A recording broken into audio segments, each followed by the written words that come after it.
Chers amis, bonjour. Nous sommes le mardi 25 novembre 2025. Il est 9 heures. Quelques news de l'Arménie de l'Artsakh et de la diaspora arménienne. Une petite nouvelle locale. Ici, dimanche. Ce dimanche, donc, ça sera donc le 30 novembre à 14h30, donc l'après-midi à 14h30, en l'église évangélique arménienne de Valence, rue Salingro, à Bourg-les-Valence. Enfin, c'est entre Valence et Bourg-les-Valence. C'est à Bourg-les-Valence, ça se situe. L'église évangélique arménienne, pardon, Vatan Bertizian, qui s'est rendu en Syrie et au Liban pour une mission humanitaire d'aide aux familles nécessiteuses, familles arméniennes de la communauté arménienne, surtout de Alep et de Beyrouth, présentera cette mission qu'il a effectuée donc au Liban et en Syrie avec de nombreuses photos, diapositives, et puis il répondra aussi, il racontera un petit peu donc son séjour, la distribution des dons, et puis donc il répondra aux questions du public. Donc notez-le, ça sera ce dimanche 30 novembre à 14h30. Auparavant, ce vendredi donc ça sera le 28 novembre à 20h30, l'association culturelle arménienne à Bourg-les-Valence tiendra donc un débat table ronde autour d'un thème d'une actualité brûlante, Pachinian contre le Catholicos Karakin II. Quel profit pour l'Arménie? Voilà, donc point d'interrogation. Le public répondra et on connaît un petit peu la réponse du public. Bien évidemment, dans une Arménie qui cherche la paix, il ne faut pas déstabiliser, il ne faut pas attaquer l'Église, même si peut-être Karakin II d'Echmiadzin n'a pas tout à fait rempli ses fonctions, ses obligations. En tout cas, c'est pas Pachinian de demander son départ. C'est sans doute à l'Église arménienne de demander son départ, si départ devait avoir lieu. Hein, je suis même pas sûr. Voilà mes amis pour cela. Donc les informations, elles sont nombreuses comme les informations de la journée, de la journée d'hier surtout mes amis. Alors je vais commencer par l'Arménie qui est à l'UNESCO. Donc l'Arménie à Paris, donc hier, il y avait une grande conférence de l'UNESCO.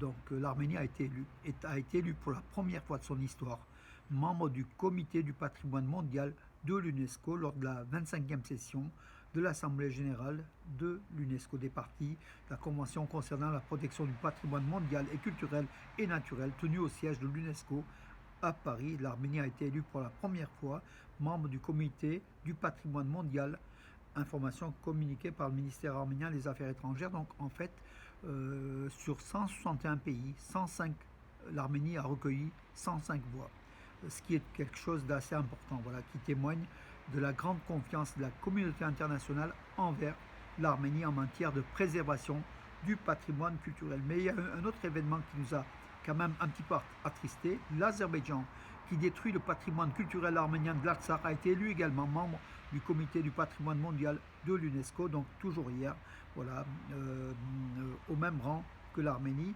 Ça sera pour les années 2025 à 2029. L'Azerbaïdjan qui a obtenu moins de points que l'Arménie, bien évidemment, 92 sur 160, voilà, 92 voix sur 160 au total.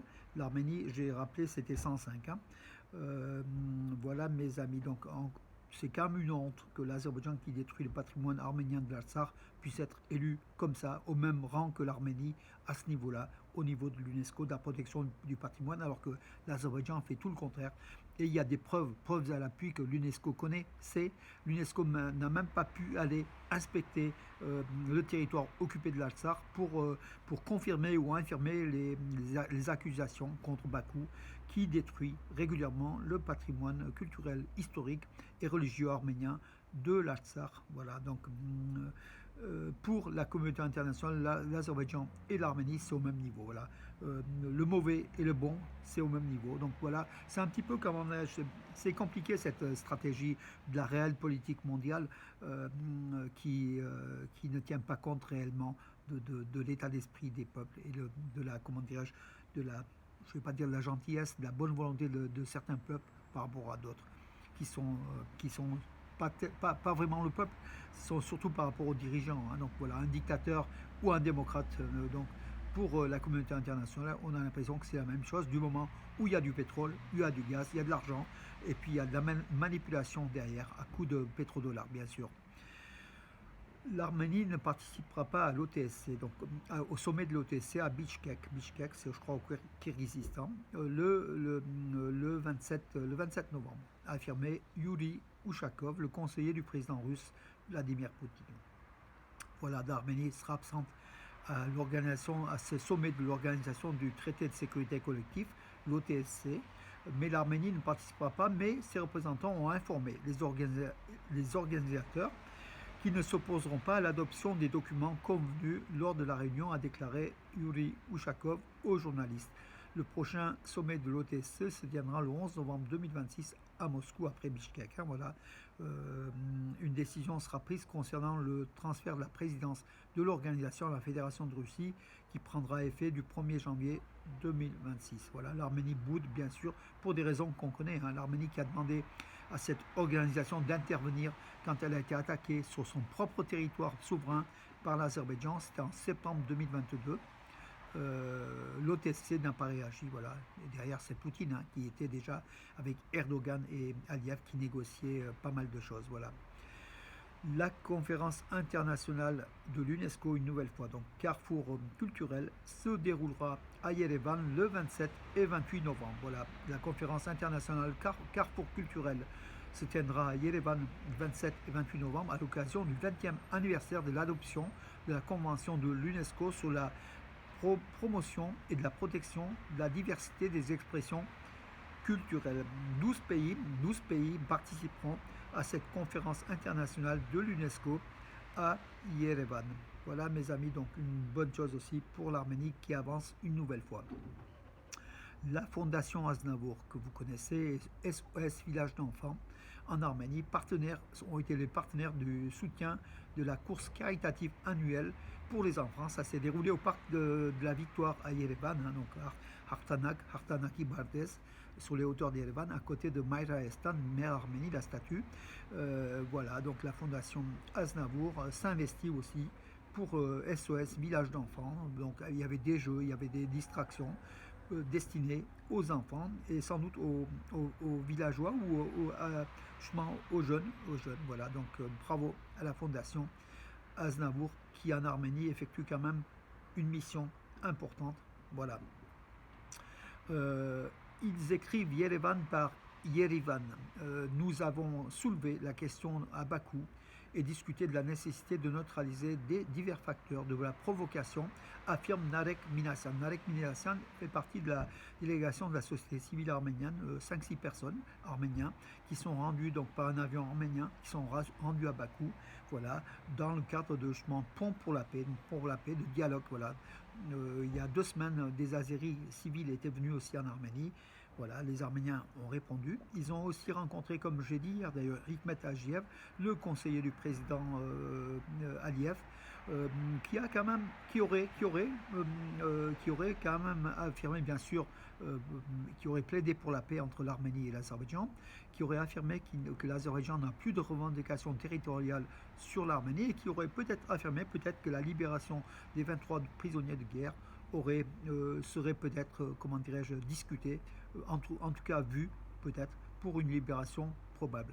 C'est ce qu'ont déclaré donc les représentants arméniens qui ont été donc à Bakou et qui ont été reçus par justement le conseiller du président azerbaïdjanais. En réduisant, donc en fait l'Arménie trouve tous les moyens pour dire que le fait de réduire de 24 mois à 18 mois le service militaire obligatoire en Arménie, c'est une bonne chose. En réduisant le service militaire en Arménie, les jeunes pourront se marier 6 mois plus tôt, travailler et payer des impôts, affirme le député Armen Khachaturian, qui est du groupe de Pachinian, de contrat civil, voilà, à l'Assemblée nationale. Il est le vice-président de la commission de défense. Voilà. Il a répondu à un autre député, donc Dikran Abrahamian, secrétaire du groupe d'opposition J'ai l'honneur, donc de Serge Sarkissian, à l'Assemblée nationale, qui demandait pourquoi l'Arménie réduit son effectif militaire en passant de 24 mois à 18 mois. Voilà. D'après ce proche de Pachinian, Armen Khachaturian, c'est une bonne chose. L'Arménie a tout à gagner à réduire le nombre de ses soldats, puisque ces soldats vont bosser, vont travailler, vont se marier, vont faire des enfants. Voilà, bien sûr, mais à terme, ne pas avoir d'armée, ne dépenser aucun drame pour la défense de l'Arménie, ça serait aussi un bienfait pour l'Arménie. tout le monde est convaincu que l'armée, ça prend de l'argent. Et bien sûr, c'est pas bon pour un pays. Mais un pays qui n'est pas en sécurité, sans armée, imaginez ce que ça peut être voilà, en cas d'attaque ennemie. Donc voilà, le gouvernement Pachinian essaye par divers moyens de dire que c'est bien de réduire le service militaire en Arménie, ça coûtera moins cher à l'Arménie, et puis il y aura économiquement un retour important sur l'économie. Euh, alors, en sport, mes amis, Ilya Topuria, il a répondu à Arman Saroukian. Donc, Arman Saroukian qui a gagné donc, samedi dernier donc, à Dubaï, pas à Dubaï, au Qatar, à Doha, capitale du Qatar.